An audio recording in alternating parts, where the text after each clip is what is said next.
going the distance with local sports. This is the X Sports Network.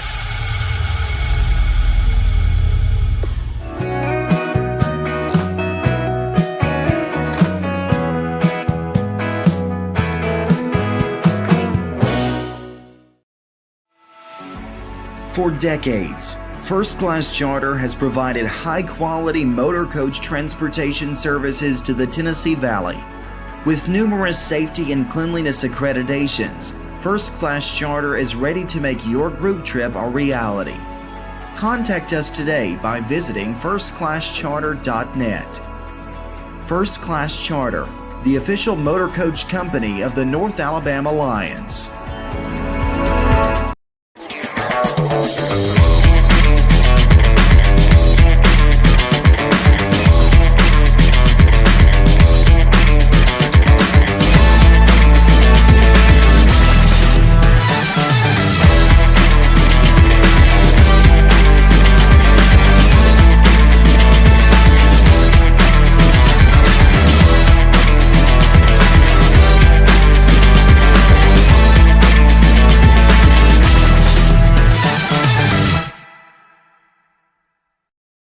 Bring your outdoor dreams to life at Loretto Nursery and Landscaping. This one-stop shop can help you get your project done from start to finish. Go see for yourself. They have a wide variety of plants, from tropicals to ferns and trees, plus hanging baskets. What they have to offer goes beyond what looks good. They also supply concrete, mulch, compost, and drainage culverts. Don't forget about their on-lot buildings and chicken coops. You think that's all? You can also stop by to fill up your propane tank. Loretto Nursery and Landscaping has you covered. Stop by 409 South Military Street.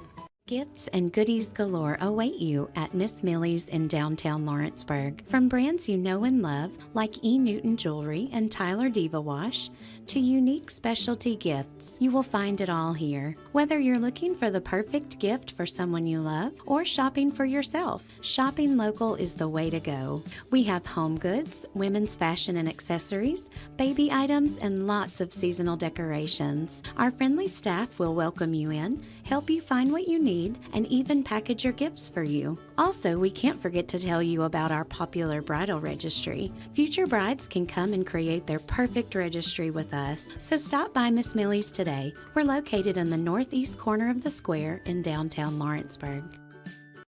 State Line Garage Doors, owned and operated by Justin Gobble, is your trusted local expert in garage door services. Based in Lawrence County, Tennessee, State Line Garage Doors is built on over a decade of hands-on experience, providing reliable repairs, replacements, and installations for all types of garage doors, residential and commercial. They proudly serve our community and the surrounding areas. When you work with State Line Garage Doors, you're not just another job, you're part of our community. Their commitment to quality, transparency, and craftsmanship is at the heart of what they do, and they offer free estimates. State Line Garage Doors. Reach out to discover the difference a company with local roots can make for your home and business.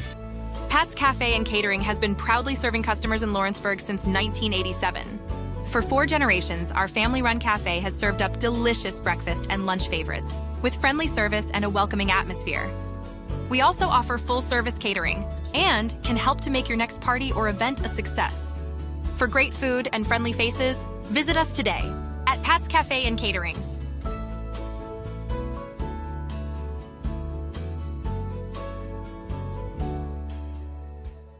Working with Gina was great because she really knows this area. I gave her the specifications of what I was looking for, and she took me right to my forever home. I met Gina when she sold my son's home within 5 days after it hit the market. With my home, from the day the sign hit the yard to the day we signed the papers, Gina was there every step of the way. Her involvement in the sale of my home was the best decision that I made. We never felt like Gina was pushing us to make a deal with a buyer. She knew what we wanted, and she worked diligently to get us the best offer for our properties. Working hard for my clients to make their dreams come true. Let me work for you. The storm doesn't ask. It takes. It tests. It pushes everything to its limit. Some things are built different. Some things are built to last. Tested by the elements, proven by time, engineered for whatever comes next. Summertown Metals. Strength in every storm. Building dreams that last.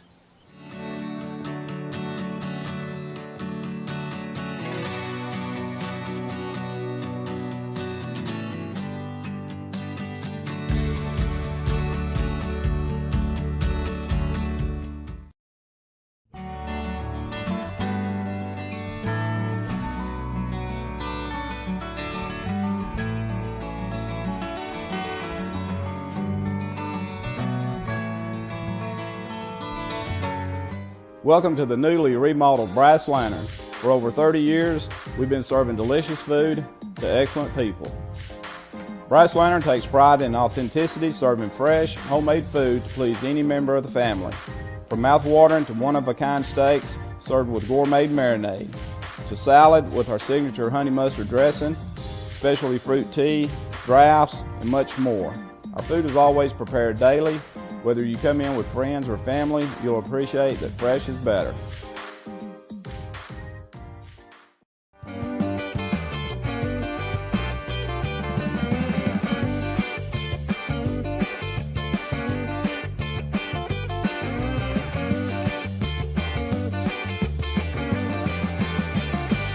A&M Medical is Lawrence County's newest medical clinic, specializing in urgent and primary care. Practitioners Andrea Bain and Meredith Hutton bring years of experience and compassion to keep you and your family healthy. A&M Medical features a separate well waiting room to meet your needs. Visit today and ask about A&M's weight loss program and telemedicine services. That's A&M Medical, located at 2367 Highway 43 South in Leoma, Tennessee. Since 1955, Evers Construction has been the company folks have trusted for residential and commercial construction projects. Today, Evers is still the leader in building and is just as committed to maintaining. From residential to commercial and industrial, Evers' team of experts stands ready to install, service, and repair all your HVAC and plumbing needs. Specializing in leak repair, maintenance, air duct cleaning and repair, air handler service, drain cleaning, gas line work, emergency unit repair, inspections, and more. Evers Construction offers a preventative maintenance package to keep your home or business cool in the summer and warm in the winter. Trained, trusted, reliable. For more information or to schedule an appointment with the pros who know, phone 931-762-3593 or visit eversconstructionco.com. Evers Construction Company in Lawrenceburg, Tennessee. Going the distance with local sports. This is the X Sports Network. And welcome everybody here to X Sports Today. AJ Good with Taylor Plott, and we're kind of, it's just me and you today, Taylor. Yeah, just me and you. Mike is sick. Bryant's, doing Jesus stuff. Yep, he is. It's just me and you talking sports today. We'll save some of the trivia. I'm going to give you a heads up. I'm not going to tell the other two. Yeah. It's Christmas movie trivia tomorrow. All right. Is Die Hard a Christmas movie or not? You'll have to find out in the quiz tomorrow. I might throw it in there just because I was going through some stuff. I don't know if I'm just going to do like the actual movies or do like quotes, like a movie quote, like here's the quote, name the movie it comes from. Yeah. Because I've watched going to and coming back from Disney World. I watched a lot of Christmas movies. Yeah. Like some of these are just incredibly quotable. Oh yes. It's so good, especially Christmas Vacation. Oh, that's my favorite one. Yeah, that's my favorite one. Can I get anything for you, Eddie? Some more eggnog, take you out into an open field and leave you for dead?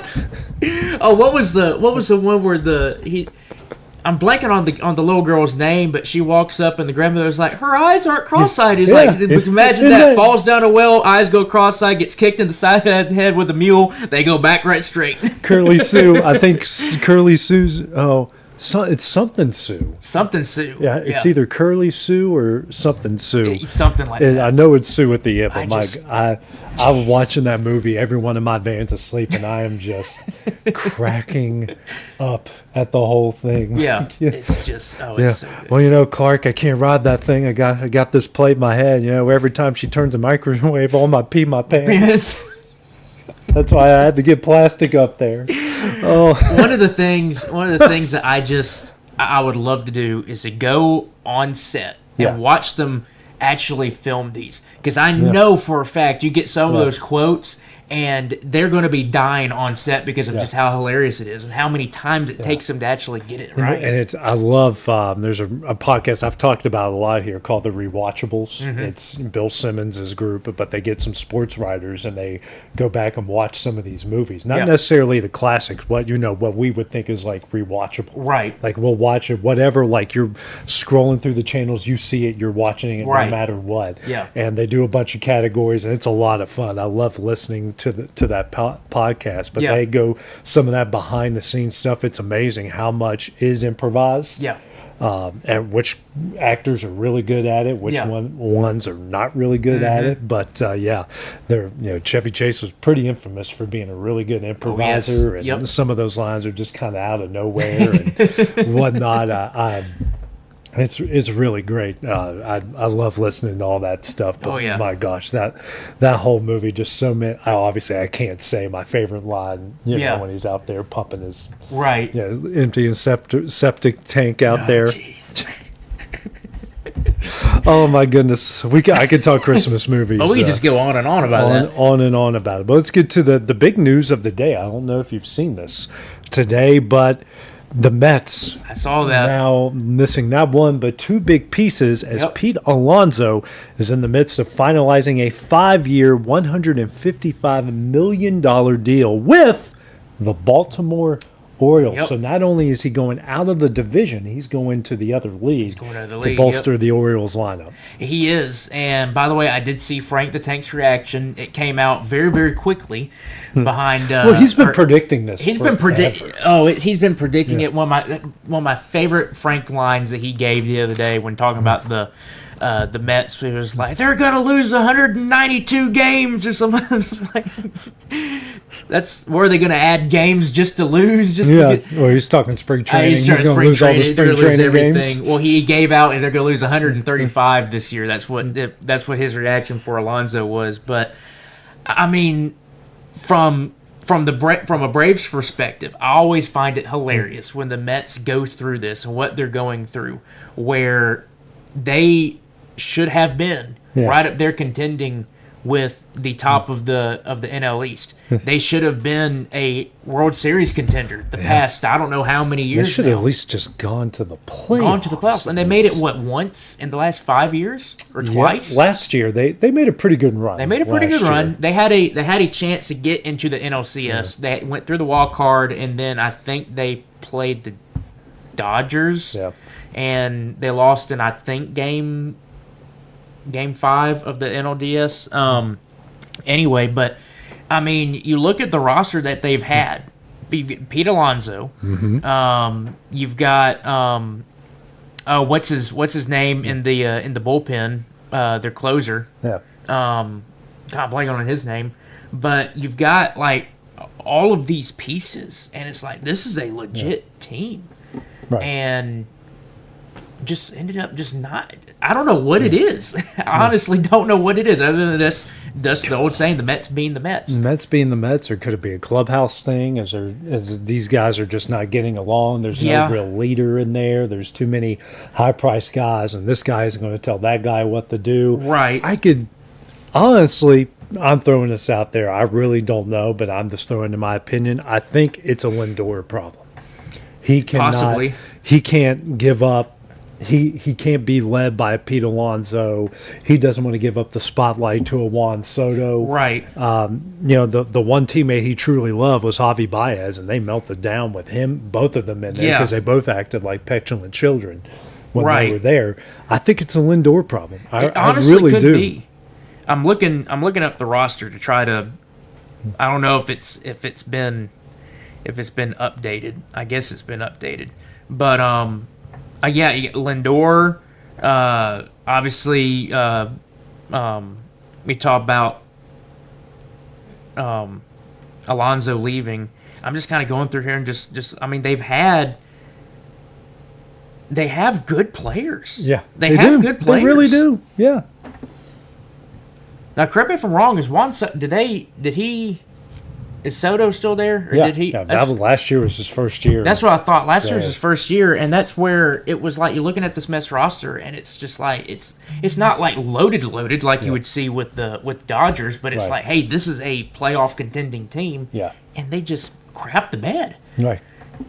I mean, it's pretty sad. It's pretty sad, and I think you're exactly right. There has to be 9 times out of 10. When you look at the teams that have a really, really good roster, and for some reason it just does not work out, most of the time it's a clubhouse issue. It's a clubhouse. Or a locker room issue in basketball or something like that. And it just ruins everything. The thing I think that the Dodgers have been really, really good at is if you look at the pieces that they've gathered, where you've taken who did they get from was it the Yankees or the Mets that they got? I'm trying to remember who it was. It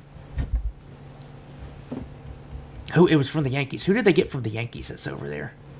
Like just recently? Of recent, it was like within the past like 3 or 4 years. Oh, well, I mean, Soto came from the Yankees. Soto, yeah, it was Soto, and then like they got Freddie Freeman, and there are some others. I'm blanking on who it was that they got, but you look at these pieces that they keep getting, and to my knowledge, you don't hear a lot of bad things about him. Freddie Freeman's a great guy. He's a great clubhouse guy. Mm-hmm. Soto seems like he was a pretty good guy. Yeah. And you've got others, and they mesh, but they're getting these big superstar players, but they're being very logical about it. It's like these guys are going to fit with what we want, as opposed to just you're talking the Dodgers. Dodgers, yeah. Bellinger. That was one of them. No, excuse me, my bad. Bellinger's with the Yankees right now, but he was with the Dodgers. But that's one of the pieces. He went though. to the Cubs, to the Yankees, and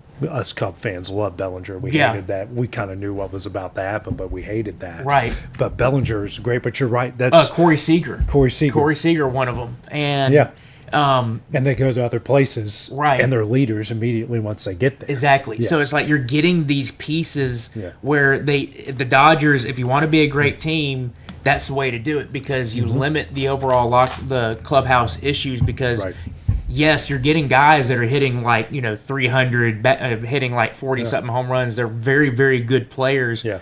But they have a great clubhouse aspect with it. And they're going to mesh, and you're going to win, and they've been winning. And Dave Roberts is a good manager. Yeah. And I've said about the 2016 Cubs, that clubhouse looked like they were having fun every day.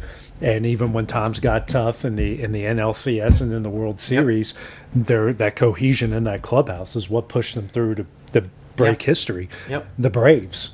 They didn't just bring in good guys when Acuna went down when they won the World Series. They brought in good locker room guys. They did. And that clubhouse looked like they would have gone to war together. Yeah. And, again, this isn't a knock. Well, yeah, it is a knock on Acuna. I'm just going to say it. He's not a good clubhouse guy. No, There's not. A reason why they haven't won. He's got all the talent. Yep. He's a Hall of Famer if he can stay healthy.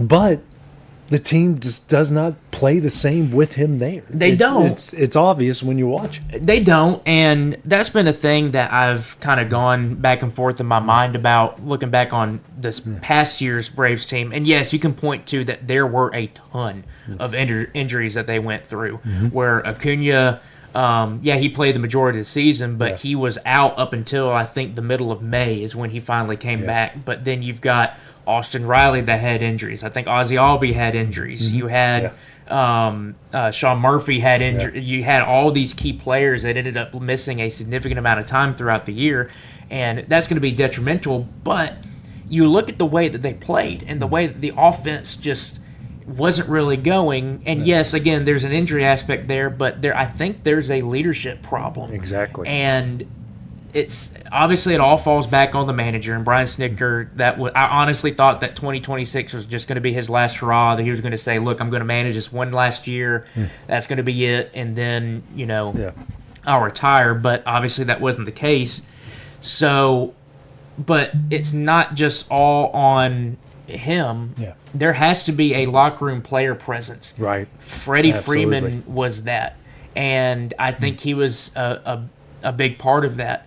I really do think that Matt Olson is a good leader, but I don't know if he is one that will check. That yes, you need. It's what Freddie did. It's what Freddie Freddie checked the did. Eagles. Yeah, you need. The way that I always felt, and this goes with any locker room, whether it's high school, college, pros, you need to have not only the camaraderie between the guys, but you need to have two type of leaders on the team. You need to have the leader that's going to keep things positive, even when things are down, and try to bring the vibe back up. Yeah. But then you have the other guy that you mentioned that is going to check the egos and make sure that the egos are checked at the door, that when you go out on that field and we come back into this locker room, that you leave that out. And if you have both of those leaders, and you can have multiple ones, obviously, but you need to have those two. And I felt like Freddie Freeman was one of them. I feel like Austin Riley has become one of them, but Acuna is a problem. And I don't know about him. I just feel like he wants to do well, but it's just, I don't know if it's just he's still young. He wants to do well his way. His way. That's a good way to put it. Clearly is not a championship way. Yeah. It just isn't. So. Yeah, that's a good way to put it. Yeah. He wants to do well, but he wants to do well his way. On his terms. Yeah. Which that doesn't sometimes that works. Yeah. Most of the time it doesn't. It depends on what the terms are. Exactly. Well, let's go to some college football here. Again, it's always on everyone's mind here, Taylor. But the Big 12 commissioner called the Notre Dame athletic director's behavior egregious after everything that he has been saying. That he's gone on a lot of platforms. He just had his own press conference yesterday afternoon. He's talking a lot, and at least the Big 12 commissioner is coming out and saying that this guy's full of what. Yeah. When it comes to all of this, agree or disagree with Brent Yormark saying how Bavekwa is saying that what he's saying is egregious. I mean, and this is regards to the comments he made to the ACC, right? Right. Yeah. I mean, and the CFP and all that. And the CSP, and I mean, the Notre Dame AD, in my opinion, is in the wrong here because he's going, when he went after the ACC, he's going after the ACC where his football team is not affiliated with the conference. Yes, you play a ACC schedule with 6 games, but you're not in the standings.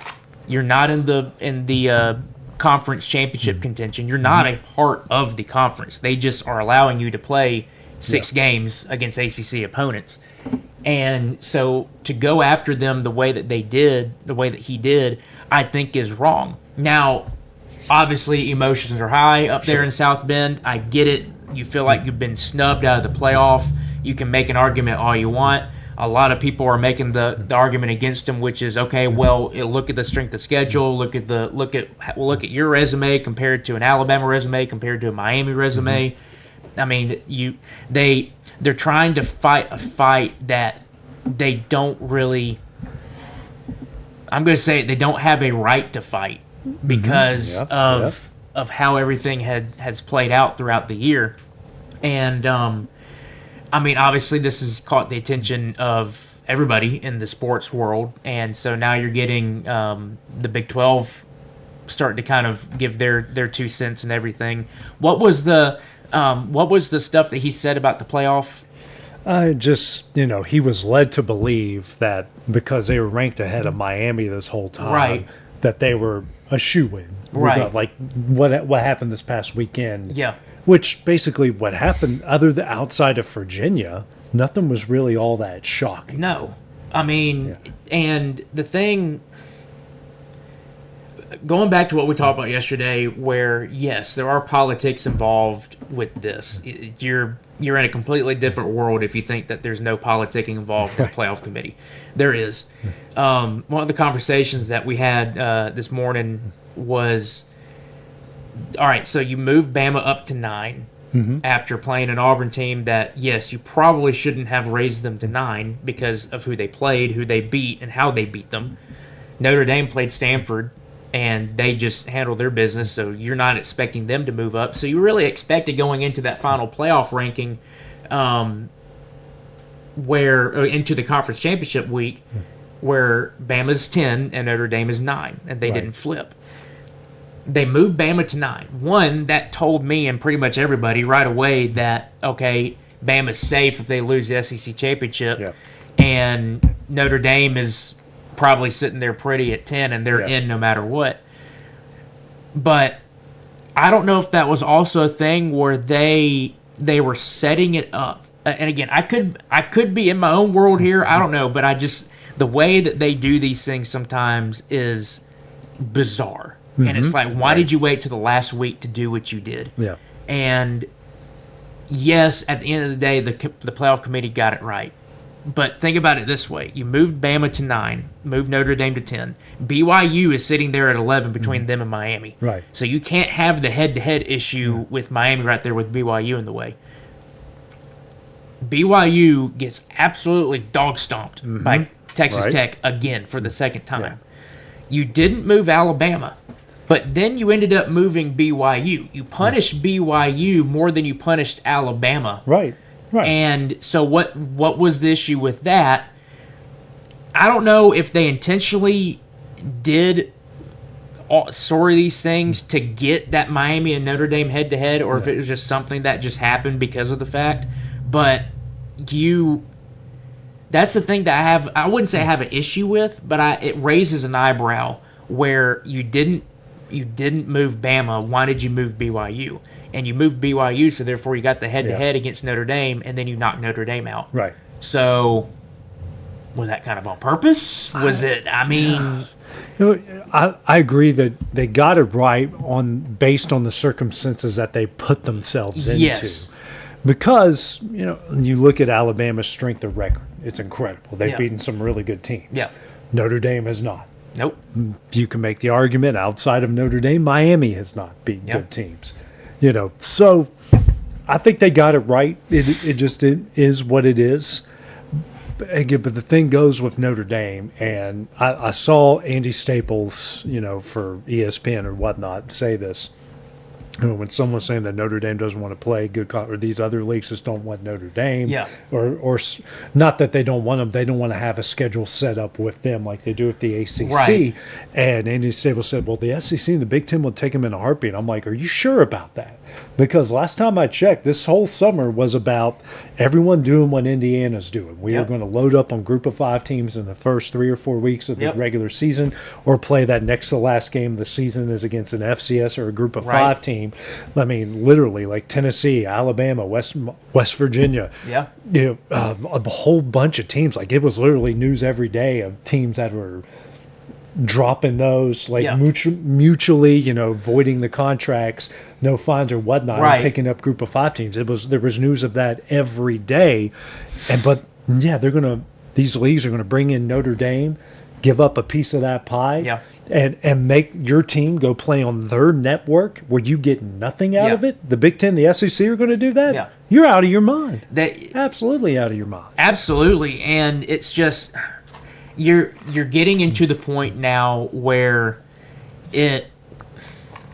when you go back, how long has Notre Dame had that deal with NBC? As far as I know, it's been since the 90s, since I can remember. That's the thing, since I can remember too. So you're going back to the BCS era for the most part, where obviously, given the schedules and everything like that, yes, it still had some impact on it. But as long as you still played and win the game, you could end up having a Boise State like you did back in 07 that still got to like rank number 4 or number 3 in the country because they were legit and they proved it. They beat Oklahoma. Yeah, and they beat some other good teams along the way. And beat some other teams along the way. Matter of fact, side note, that is one of my favorite bowl games that I ever watched. That was fantastic. Yeah, I remember it play by play. That was a great day. That was a great day. But you were still able to get up there even if you didn't necessarily have a strong strength of schedule. Your strength of record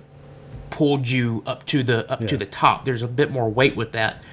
And so now you're able to kind of do what you were able to do with not being in conference and everything like that, and you could still be getting into some good bowls and possibly competing for a championship. So now when you move to the playoff, there's a lot more things involved where Notre Dame, who knows, we could be looking at this thing 5 years down the road and Notre Dame's always on the outside looking in because of who they play. They're not in a conference championship. They're not playing 8 or 9 games a year where they're either a ranked opponent or they're very close to being ranked. Yeah. And I don't know. It just... And let's be honest, say it is an SEC or a Big Ten that says, okay, we'll give you 4 or 5 teams to play every year. Yeah. Are they going 10-2 with that? Probably not. No. Then it's a moot point. Yeah.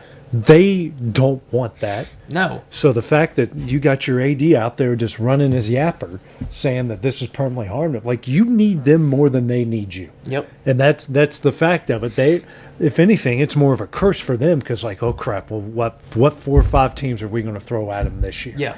And the Big Ten and the SEC already have enough trouble scheduling what they have. Right. And, certain teams are going to play each other. And, like, Ohio State can get a cupcake Big Ten schedule this year outside of Michigan. Yeah. And some of these other – it felt like Iowa was playing a ranked team every week. It did. And they still ended up on pretty good at the end of the day. Because Notre Dame, even if, say, it's the Big Ten, I think they would struggle in the Big 12. You gave them 5 Big 12 teams. Yeah.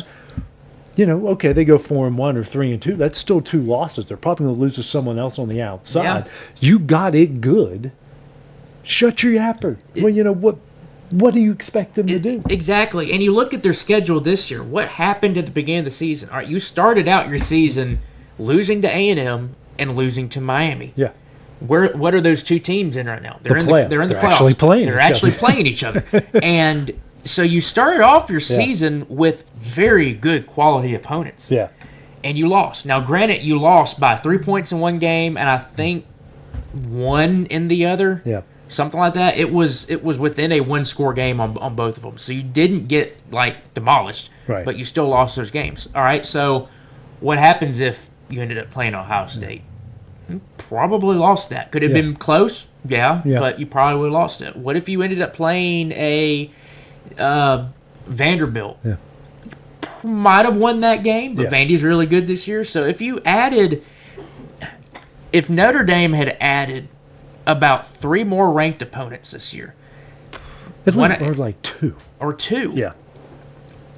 Based on how they performed against the other ranked teams, who's to say that Notre Dame is 8-4 right now?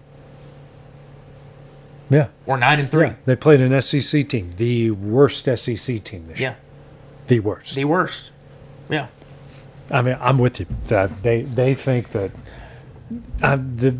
like I said, they haven't won a national championship since '88. They've been to 2 national championship games both times and lost them, and they weren't really close in my opinion. So, they think that the sport is better off with them, and quite frankly, the sport has passed them by, and they haven't realized that. And I've said it all year. I've said it for a while. At some point, this is going to burn them. Yeah, and it's burned them. It's burned them. They need to be in a conference, whether they like it or not. They need to be in one. The end of the day question is going to be this: what is better for you as a program? Is it getting the NBC money, or is it winning conference and national championships, or at least competing in the playoff? What's going to be more important to you? I don't know how much Notre Dame brings in on a yearly basis. I know that contract with NBC is very, very nice for Notre Dame, but what's the point? NBC's got the Big Ten too right now. They got the Big Ten too. They're showing games all day. And the other question is, that would be part of that, is guess who is all watching this? Yeah. Recruits. Recruits are watching this. Yeah. And do yes, we want to go to a program that even if they win 10 games, they're not going to get in? They're basically a G5 at that point. Yeah. So I hate to say it, but it is what it is. And that's not a knock on the Notre Dame facilities, on the Notre Dame coaches. I do feel like that they got a good coaching staff. I feel like Marcus Freeman's really good. He's I like really that good. guy. I really like him. Their facilities are, top notch. Yeah. So you're still going to get a pull with that. But these kids, yes, they want the NIL money and stuff, but guess what? They really do want to play for playoff stuff and everything. That is a big part of it. They want to be known as a legend. They want to be do known all like those that. things, and they want to go to a right place that that will pay them good, and B, that will give them the best chance to do that. So what happens with the recruits? I don't know. Yeah. And a lot of kids, even though this generation gets a lot of knock on them, they are still aware of the overall situation and what people talk about and how you do things. And there's probably a good amount of recruits out there that are kind of laughing at Notre Dame right now, thinking, what a bunch of morons. You know what? Yeah. A bunch of morons. Yep. It just is what it is at the end of the day. Well, coming up next, Taylor, we're going to look at the bowl schedule, and then we're going to play a little Keep 'em or Dump 'em. We return here on Exports Today.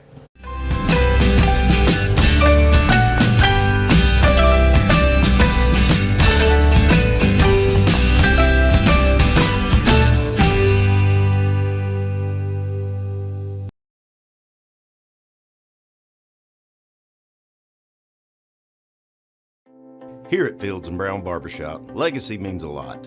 We're trying to fill big shoes left by my two uncles and my grandfather, where every haircut came with conversation and every customer left a little taller than when they walked in. The barbershop is about pride. It's about knowing your barber knows your name and your story. Come see us at Fields & Brown Barbershop, where tradition never goes out of style. 3 generations, 1 legacy, your barbershop.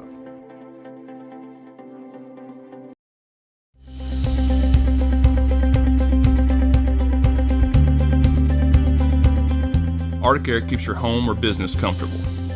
For more than 20 years, we've provided outstanding residential and commercial services through southern Middle Tennessee. Whether you need assistance with your heat, air conditioning, preventive maintenance, or anything in between, trust our reliable team to get the job done. We'll take the time to figure out your specific needs and recommend what we believe is right and best for your situation. We've been using Arctic Air for over 15 years now. Their service is great, they're here when we need them, and their prices are competitive. They take the worry out of the heat and air so I don't have to. Arctic Air. When you need us, we'll be there.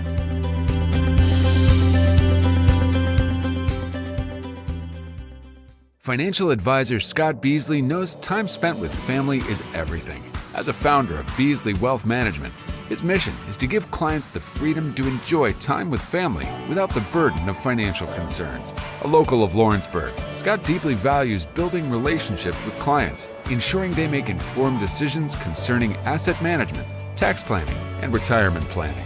Offering a free initial consultation, Beasley Wealth Management helps clients pursue their aspirations with confidence. A local law firm respected throughout the state. Generations of clients have turned to Boston, Holt, and Durham since 1948. We assist individuals and businesses with their legal needs, including real estate, property closings, personal injury, employment discrimination, and family law. Our clients get the personal attention and convenience of a hometown law firm with the resources and ability to handle any case. Come see us at Boston, Holt, and Durham. Since opening our doors in 1904, Builtwell Bank has existed to be the local economic engine for the communities we serve. No matter if you're buying a car, saving for retirement, or finally buying that forever home, Builtwell Bank is here to help. From personal checking and savings accounts to a full suite of business and commercial banking with treasury management services, we'll make sure you'll have a dedicated Builtwell banker that understands your unique needs and stands by you every step of the way. No matter where you are in Tennessee or Northwest Georgia, there's likely a Builtwell Bank location nearby. Come see us and let our dedicated financial team help you with all of your banking needs. Member FDIC.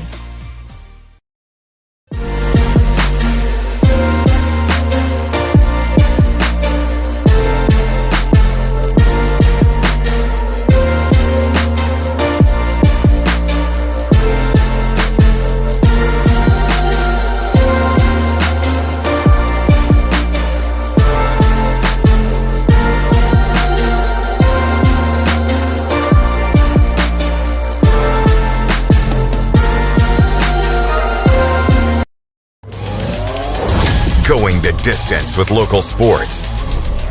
This is the X Sports Network. Back to X Sports Today, AJ Good here with Taylor Plott. And Taylor, let's take a look quickly at the bowl schedule. I'm just going to, we'll listen to the games and tell me which ones kind of jump out to you. Let me get the old ESPN app up here and take a look. We got a with lot you. of them. The bucked up LA Bowl. The what? It's.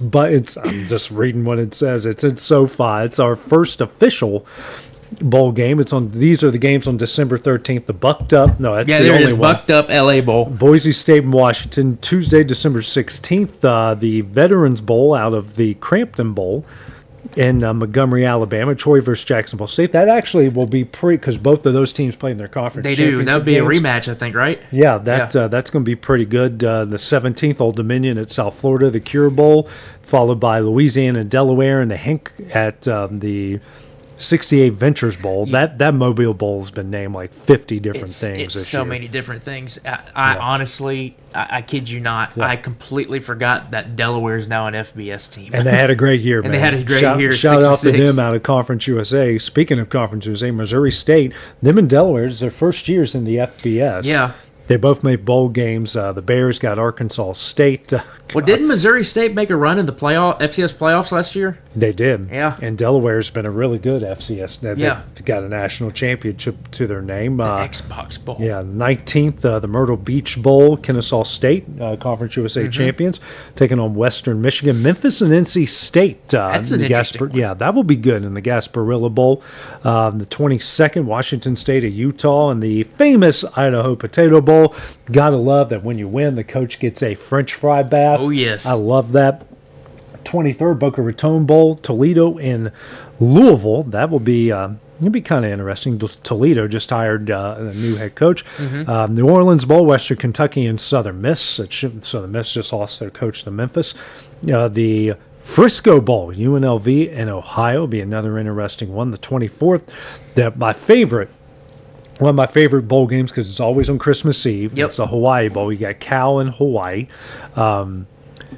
This 26th, Central Michigan, Northwestern in the Game Above Bowl used to be known as the Motor City Bowl. It's been the Little Caesars Pizza Bowl. It's at Ford Field. The Rate Bowl in Phoenix, New Mexico, and Minnesota. First Responder Bowl out in Dallas, FIU. Shout out to them for making a bowl game against UTSA. On the 27th, the Military Bowl, Pittsburgh and East Carolina. The Pinstripe Bowl, Bad Boy Mowers went from the Gasparilla Bowl to the Pinstripe Bowl. Penn State and Clemson, that was not at all what I expected those two teams to be. I honestly did not either. I thought they'd be playoff teams potentially playing each other, not playing each other in the Pinstripe Bowl. That should be like the Sugar Bowl matchup this year or something. The followed by the Fenway Bowl, UConn and Army. Shout out to both of those teams for doing really good. Man, they should have just played every game that's going to be in a baseball stadium on this day because the Pinstripe Bowl is followed by the Fenway Bowl. Pop-Tarts Bowl, this is going to be a good one. I love the Pop-Tart Bowl. Georgia Tech and BYU. That might be one of the best ones out there. And let's not forget the ultimate sacrifice that Mr. Pop-Tart, whatever his name is, makes the end of the game. I love it. Goes into the toaster, man. The Snoop Dogg Arizona Bowl. I wish I was kidding. Miami of Ohio against Fresno State. The New Mexico Bowl. First off, please tell me that he's going to be commentating on that game. He has to. Please. Didn't that used to be the Barstool Bowl? I think so. Yeah. And this one's they took on the a step, CW or something. Yeah, they took a step up with Snoop Dogg. The New Mexico Bowl, North Texas and San Diego State. That will be a good one. That's going to be really good. Virginia, Missouri, another good one. The Gator Bowl. The Texas Bowl, LSU and Houston. On the 29th, the Birmingham Bowl, a rivalry renewed, and they're going to play each other for the second time this year because of how many teams pulled out of the Birmingham Bowl. Georgia Southern, App State. Auburn, why did you pull out of that? That's the bowl that you always go to. That's the one that you look forward to every single year. And you don't have to drive far. You don't have to drive far. And you said no. I get why, though, because of the coaching situation. And they never really play good in Birmingham, and we all know the reasons why behind that. On the 30th, the Independence Bowl, Coastal Carolina, Louisiana Tech. Music City Bowl, Tennessee and Illinois. Alamo Bowl, USC and TCU. ReliaQuest Bowl, Iowa and Vandy. The Sun Bowl, Arizona State and Duke. Citrus Bowl, Michigan and Texas. Las Vegas Bowl, Nebraska and Utah. The Armed Forces Bowl, Rice and Texas State. the Liberty Bowl, Navy and Cincinnati. The Duke's Mayo Bowl, Wake Forest and Mississippi State. And we wrap up with the Holiday Bowl, Arizona and SMU. Any one of those kind of stick out to you on that list, Taylor? I mean, take a look at the New Year's Six. I'm very interested in that Iowa-Vandy game. I mean, Me too. Vandy right now, line on that, they're favored by 5.5. That should be. They have the over/under at 47.5. I don't know if it's gonna reach that. I feel like it could be a little bit more lower scoring, potentially, but. Vandy going for a New Year's Six bowl win. I mean, that's just impressive. Yeah. Michigan and Texas, I think, is going to end up being pretty good too. There was something else that stood out to me. It was the Pop-Tart Bowl. Yeah. Georgia Tech and BYU. BYU, obviously, I feel like that they. I don't know if they felt like that they were on the outside looking in. They just knew that they had to beat Texas Tech to get to the playoff. And Georgia Tech, with the way that they started their season, kind of fell apart towards the end. That's going to be interesting to see who really wants to come out and compete in that one. And then the question that I have, the other bowl, I've always wondered about this. California, Hawaii, with the Hawaii Bowl. Mm-hmm. What happens to the Hawaii Bowl if Hawaii cannot play in the Hawaii Bowl? What happens if we go into 2026 and Hawaii is in the playoffs? Or Hawaii gets a New Year's Six bowl? Well, there's been other teams that have played in the Hawaii Bowl before. I'm trying to remember who it was because for the longest time, I just remember it's always Hawaii. Well, because it's the easiest one for them. But they've had I can remember Colin Kaepernick playing SMU in the Hawaii Bowl. Well, the interesting thing about that is Cal's new head coach is Nick Rolovich, who used to be a quarterback at Hawaii. So that's been a lot of fun. I'm trying. Come on, there's got to be a Wikipedia for the Hawaii Bowl. I do know that Hawaii has not been in the Hawaii Bowl before. Yeah. But I've always been curious about that. It's like, what if Hawaii's like really good and ranked and like, oh, we can actually go to a good bowl, and it's like, okay, well, no, you're just stuck in the Hawaii Bowl. Okay, I found the Wikipedia. Let's see. Hawaii played in from 02 to 05, and then East Carolina and Boise State had a good one in 07. That's right. Then Notre Dame played in that in 08, spanked Hawaii. You had SMU, Nevada, Southern Miss, Nevada, SMU, Fresno, Oregon State, Boise, Rice, Fresno, San Diego State, Cincinnati. Hawaii played MTSU in a shootout in 16, and Fresno, Houston. Then Hawaii played in 18 and 19 against Louisiana Tech and BYU. No game in 2020 because of COVID. No game in 2021. But I think that's one of those, like, too many teams pulled out at the last second. Then MTSU, San Diego State in 22. Coastal and San Jose State in 23. South Florida and San Jose State. So they haven't played in it since 2018. Yeah. Now, have they been bowl eligible? Because I know that some of the years that they haven't been bowl eligible. Yeah, they had some rough patches, but yes, there has been other teams. So it's but I've always wondered from a Hawaii perspective. It's like, all right, if Hawaii ends up going like 10-2, and they're like outside the playoffs, and you should get a New Year's Six bowl, do you still get the Hawaii Bowl? I've always thought they've won the conference a couple times, or they've like finished second, and you think like when they're in the WAC or in the Mount, or they're still in the Mountain West, they're about to go to the Pac-12, that they, no matter what, they still play in the Hawaii Bowl. So, like, all these other conferences, like, well, we got to give them a good opponent. Right. And you look at, I mean, I always love that game because it's New Year's Eve. And it is. For the most part, it's either like a shootout down to the wire, or it's just a straight blowout that's not even worth watching. And it is. Don't get me wrong, it is a great bowl. I do love doing the Hawaii Bowl, but that's always been a thought in my mind. It's like, could they have gone to the Sugar Bowl? Could they have gone to like the Fiesta Bowl or something like that? Well, I think since the bowl games start start Saturday, I think we maybe by Friday do a bowl pick'em. Yeah. But as a group, do everything on one of these apps and just do a straight bowl pick'em. That'd be nice. We'll do it. I'm down for it. Let's do some keeping or dump 'em. We've talked a lot about Penn State up here. Taylor, Matt Campbell. Keep her or dump it. Is that a good hire? Obviously, time will tell. Remind me what school he came from again. Iowa State. He was Iowa State. First off, was it right did it come out correct that he did not even tell the team that he was leaving? Was that I haven't accurate? seen that, but I heard so some much rumors about it. so much has happened, because like he left and then they immediately had his replacement. Right. Just So like they all have- these other schools have immediately had their Right. replacements. Yeah. I just remember that was something that came out. I don't know if it was actually verified or not, but I mean, I would say keep because you've seen what he's done at Iowa State. He's been there how many years? Was it like 4 or 5? It's been for a very long time. Maybe more than that. I mean, because we always have talked about Iowa State being that potential to win the Big 12 and make it into the playoff for... He was a head coach from 16 to 25. He was also the head coach at Toledo from 2012 to 2015.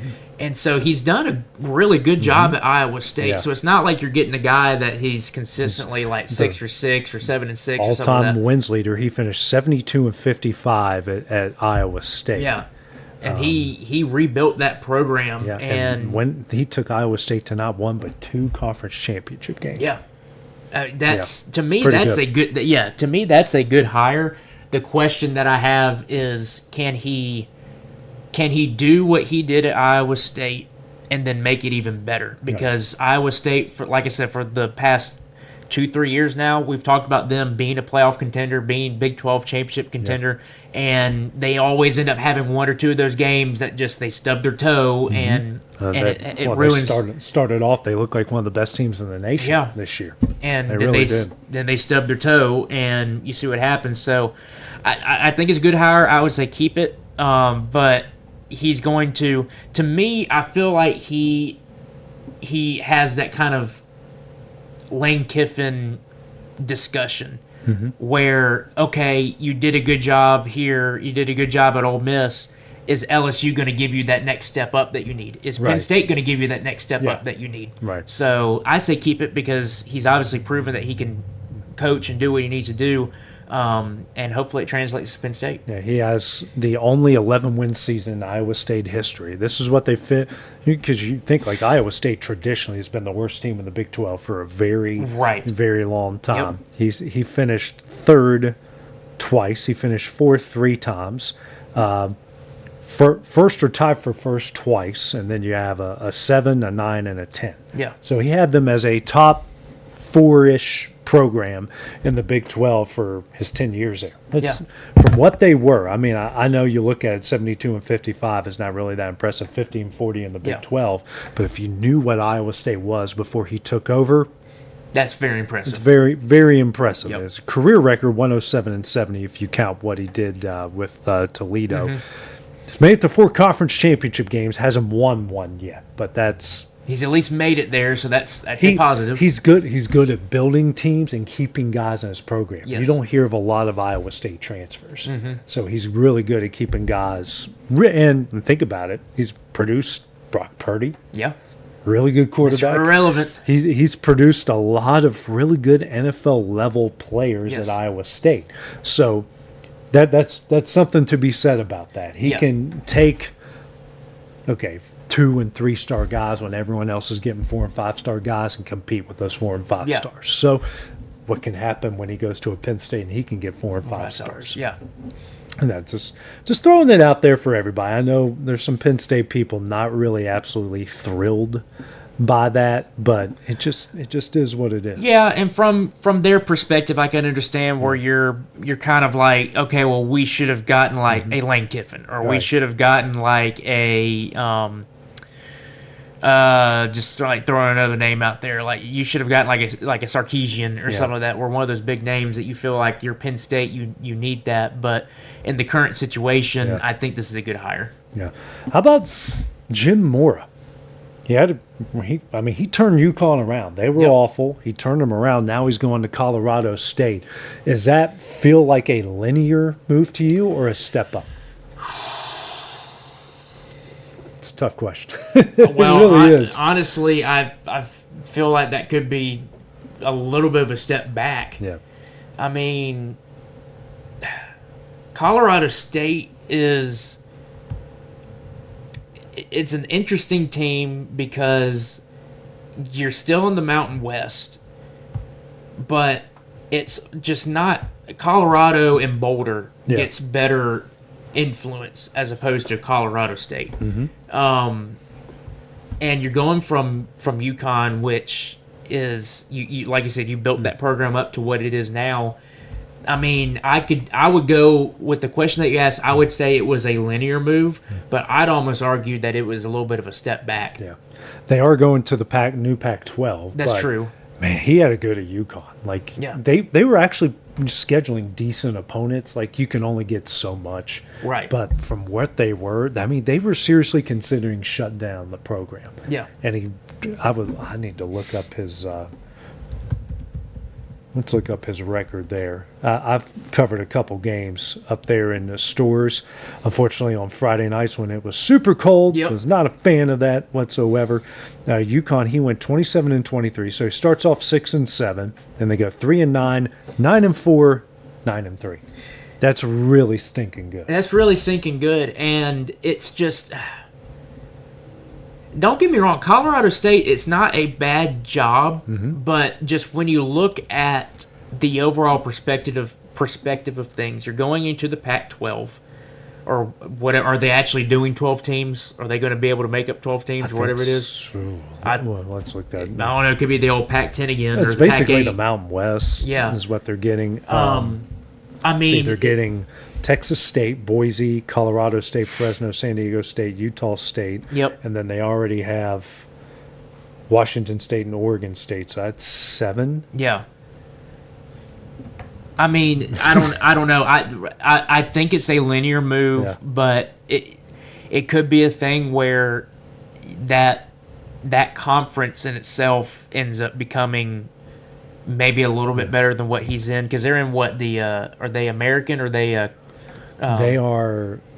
they used to be American, so they're independent for football. They're independent right now, yeah. And they're Big East and everything else. Okay. Yeah, actually, there's 8 teams in the new Pac-12. So it's going to be the Pac-8 again. Pac-8, yeah. Yep. Oh, yeah, that's right. It'll be Good the call. Pac-8 man. again. Good call. Man. I don't know. I just say linear. I mean, I don't know. It's not like he went to if it was a thing where Dion left Colorado and he went to Colorado, I would consider that a step up. Right. Yeah. Yeah. Billy Napier, did he luck out getting the James Madison job? I honestly think he did, because I don't know what I think about Billy Napier. Yeah. I feel like he's still a good coach. I just don't know if he was the fit for Florida, obviously. Yeah. So it could be a thing where it's just, you just needed some new scenery to kind of like refresh yourself and everything. I mean, JMU has some quality players. Yeah. Yes, you're probably not going to be able to compete against like an Ohio State or one of those bigger programs, but you could probably hold your own against maybe like a Vandy or maybe a who am I thinking of? Like a Virginia or someone like that. I think that he's actually going to do pretty well up there. I agree. I think he stepped into he was great at Louisiana. He's stepping into an incredible situation there. How about Brian Hartline? He has been known as the guy a lot of people have gone after because of how well he has recruited at Ohio State. He's finally getting his first head coaching job at South Florida. I mean, this is his first head coaching job? He's so never been a coordinator before, so Right. this is his first one. This is his first one. I mean, obviously you got recruiting on board with you, so that's going to be a huge thing, especially if you're trying to I'm trying to remember when last time South Florida was decent. I know it wasn't too long ago, right? Yeah. What was it? Well, they're good this year. I mean, at the end of the Big East, they were pretty good. Yeah. But there were a couple of years I thought back there they were like 10-2 or something. Yeah, it was a Charlie Strong year. Right. And they had this incredible game against UCF that came down to who's going to go to the American Championship, who then played a shootout against Memphis. Yeah. Yeah, that was the best year Charlie Strong had there, and then it just all kind of fell apart from there. That's right. I mean, you can recruit in South Florida. Absolutely. You can absolutely recruit there. And if you're good at recruiting, I mean, that's obviously a great thing to have when you're trying to kind of rebuild some things down there. So I think that's a good hire. Obviously, no head coaching experience. So, I mean, obviously you're taking a chance, right? But I mean, Right. yeah, I think it'd be a good move, especially with him being good at recruiting. With the coaches that they picked up, who got the better steal? Oklahoma State getting North Texas's Eric Morris, or Virginia Tech getting James Franklin? I think Virginia Tech getting James Franklin. Yeah. I think Franklin, obviously, we go back and we talk about the thing that was bad with him at Penn State was he could not win the games. The big games. Yeah. And then it turned into this year where He just couldn't win anything. But he's still a really good coach. He has been known to be able to rebuild programs. He rebuilt Vandy. And to think about this now, Clark Lee at Vandy is doing a better job than James Franklin did at Vandy. Yes, but it took him a while. It took him a while. Franklin at least kind of had some immediate success. He did. But I think he got out before he could really take it. I think so. I think he could have easily taken Vandy to the next level before Penn State came and called. But that just goes to show that he was able to do that at Vandy, and it can be done. And obviously Clark Lee's showing that it still can be done. It can be done even better. And he went to a Penn State position where nobody really wanted to be. See, he took over after, was it Bill O'Brien? He left for the Texans. You're right. Right, he left for the Texans, and Bill O'Brien was the one that came in that was post-Paterno. Yeah, he had to navigate that whole situation, and he kept that program afloat, to where they were so good, in a lot of things, because I think the NCAA came to their senses and realized we're punishing a bunch of players that had nothing to do with this. It was all for a couple of guys. And a bunch of administration. So they finally came to their senses, and they were really good under Bill O'Brien. And they were really, it wasn't like they just, were 4-8 or something like that. They were still good under Bill O'Brien, but Bill O'Brien was the one that just kind of he kept things glued together as best he could. He left. Franklin took over, which still, it wasn't like the best situation, but it was a situation that was kept from being the worst possible. Right. But you still had to rebuild it because you're still trying to get back to what Paterno had made Penn State. And he did, but he couldn't reach the ceiling that you think that he should have gotten. So, yes, he's going to Virginia Tech. I think that's a great hire. He has proven to change programs around, and Virginia Tech could use that right now, and I think that he's going to do a really good job there. And then, have you seen what's happening at Virginia Tech? So, Brent Pry, who they just fired, was his DC at Penn State. Right. Guess who he just hired as his DC at Virginia Tech? Did he hire him again? He did.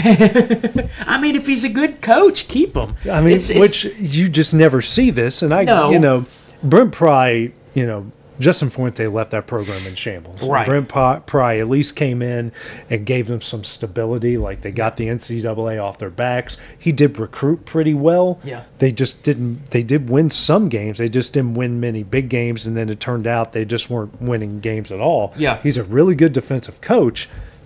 He might not be a good head coach, but he can be a good coordinator. So I like. Even though it's strange, and I'm pretty sure there's probably a lot of animosity, but think about it this way. Well, you're not losing guys. No. Because at least those DCs, at least that guy, he'll keep that defense. Keep the defense. The offense was the problem in Blacksburg. It wasn't the defense that was the problem. Yeah. But in Franklin and in Virginia Tech, having covered that program, they do have high expectations, but that is a place. Honestly, you can go 10-2 every year. Maybe lose every big game you play and be in the playoff conversation, at least be in the ACC championship conversation. They will take that. They will love you. And they will pack out Lane Stadium. They will jump up and down to Enter Sandman. And they will love you every year. The natives might get a little restless, but they went through a lot of ups and downs with Frank Beamer. Right. And it wasn't when it came to the end when they were only going 7-5, 6-6 every year. I think people saw the writing on the wall and they knew a change had to come, but there wasn't any fire Beamer chance out there at all. If you're James Franklin, you can win 9-10 games every year. That's the place you can get away. You'll be fine. Yeah. Yeah. Do you have another keep 'em dump? Because I don't. I have one more keep 'em dump for you. Oh, okay. Let's do it. I thought about this the other day because I actually saw a post about it on Instagram, and I don't think I've asked you this question. Okay. I know I've asked it to Michael, and I think Bryant was in there too when I asked. Okay. Manny Diaz, is he doing a better job at Duke than he did at Miami? I think he set up Miami for success for Cristobal. Yeah. I don't think Miami was as bad as what people made it out to be there. Cristobal's getting better support than what Diaz did, which is even though they're both from Miami. And shoot, you would think Diaz would get more because his dad was the mayor of the city, something like that. Something like that. I mean, he never took Miami to the ACC championship. No, game. and he won an ACC championship at Duke, and Duke is way harder to win at. And we went when we were talking about Duke last week before the championship, or going through. I'm like, okay, they can do this, they can do that. I mean, they've played some teams really well. Obviously, they lost by 17 to Virginia, came back and beat them. Yeah, they're hot and cold, but that's kind of. I think he's done a better job at Duke because Duke is a harder place to win, and Miami didn't give him the resources. They set him up for failure to begin with. And let's just look at his record. I want to see what his record. This is his second or third year at Duke. Second, because Elko left. This is Elko's second year. Yeah. Let's see. Oh, he was in MTSU as a DC. Yeah. Wow. Crazy stuff. So Miami 6-7, 8-3, 7-5. Yeah, I mean they took him to 3 bowl games. They only finished ranked in the top 25 once, and at Duke he's gone 9-4, 8-5. Yeah.